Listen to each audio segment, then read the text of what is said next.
When we picture ancient Egypt, what comes to mind?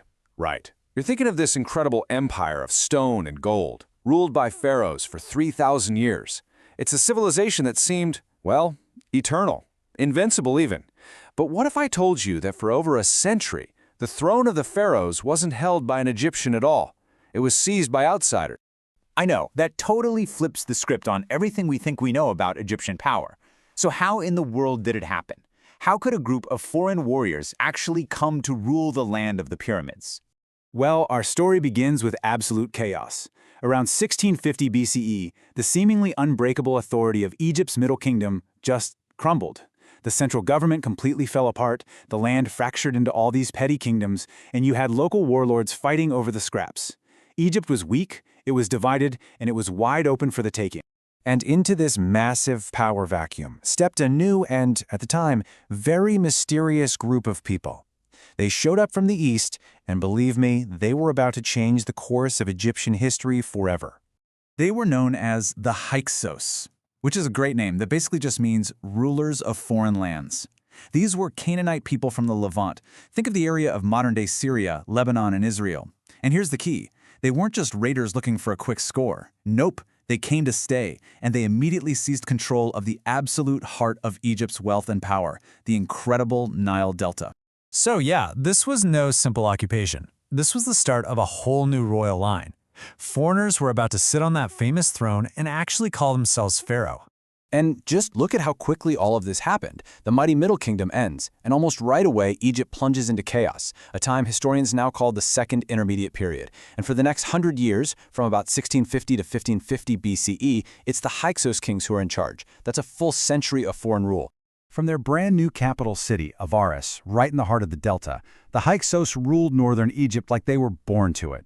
They took the titles, they sat on the throne, and they started blending their own Levantine traditions with the ancient, complex culture of the Egyptian court.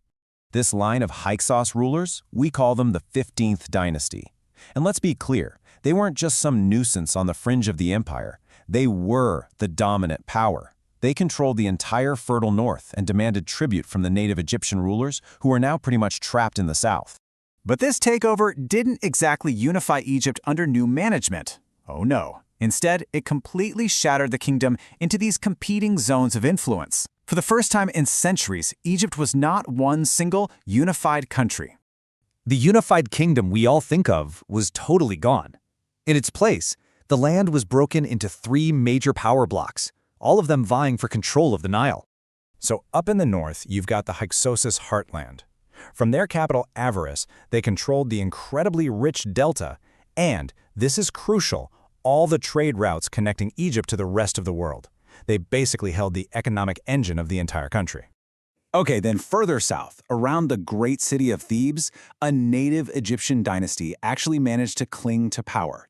Now, for a while, they were pretty much vassals, paying tribute to their foreign overlords. But it was here, in Thebes, that they kept the flame of true Egyptian culture alive, just biding their time.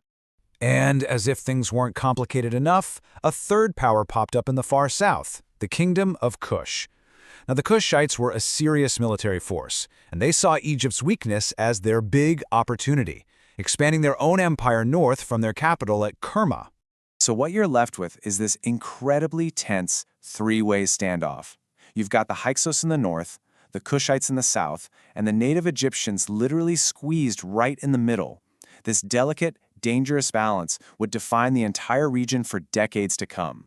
You know, for centuries, Egyptian history painted the Hyksos as nothing more than destructive barbarians. But modern archaeology tells a far more complicated and, frankly, way more interesting story. So, were they really just conquerors, or did they actually bring something new to the table? This right here is their most famous legacy. The Hyksos introduced the horse and the light, horse-drawn war chariot to Egypt. This was a revolutionary piece of military tech, a real game-changer.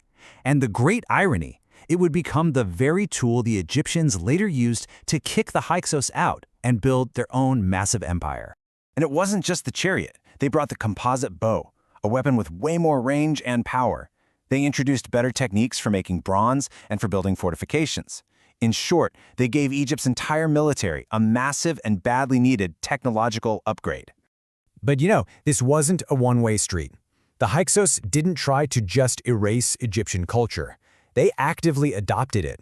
They started to worship Egyptian gods, they used Egyptian hieroglyphs, and most importantly, they took the ultimate title of Egyptian power for themselves, Pharaoh.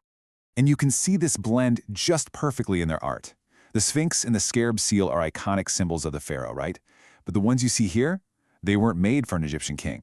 They were commissioned by Hyksos rulers. This wasn't just conquest. This was a campaign for legitimacy. They were trying to become the new, rightful heirs to the Egyptian throne.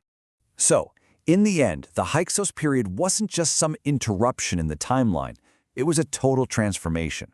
By shattering the old order and forcing Egypt to adapt to new technologies and new ideas, their rule became the unexpected catalyst for Egypt's greatest imperial age, the New Kingdom. Which leaves us with a final question, because as we know, history is rarely a simple story of good guys and bad guys. Were the Hyksos a foreign plague on the land of the Nile, or were they the harsh medicine Egypt desperately needed to wake up from its slumber and finally become a true global empire?